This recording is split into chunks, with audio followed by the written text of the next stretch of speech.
In today's video, I'm going to teach you how to copy your Vimeo profile link.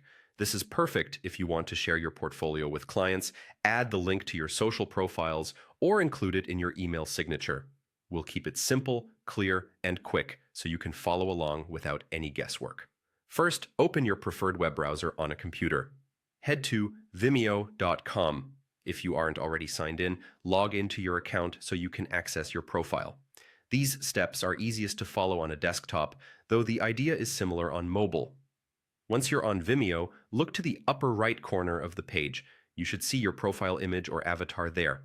Click it to open the account menu. In that menu, select View Profile. This takes you straight to your public profile page where your videos and details are displayed just as others would see them when you share your link. Now that you're on your profile page, move to the address bar at the very top of your browser. The web address you see there is your unique Vimeo profile link. It typically looks like vimeo.com/your username. To copy it accurately, click once in the address bar so the entire URL is highlighted. If it doesn't highlight automatically, press Ctrl+L on Windows or Command+L on Mac to select it instantly. With the URL selected, press Ctrl+C on Windows or Command+C on Mac to copy it. If you prefer using your mouse, you can right-click the highlighted link and choose Copy. That's it. The link is now on your clipboard and ready to paste wherever you need it.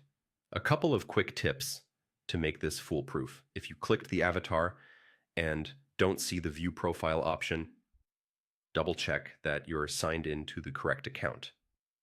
If your browser shortens the URL in the address bar, selecting it will still copy the full link. And when you're ready to share, paste the link with Ctrl+V Windows or Command+V on Mac into Messages, Documents, or Social Media. You're done. You've successfully copied your Vimeo profile link and can reuse it anytime. If you want to keep it handy, consider saving it in a Notes app or pinning it in your email templates so it's always within reach. Thanks for following along and enjoy sharing your work with confidence.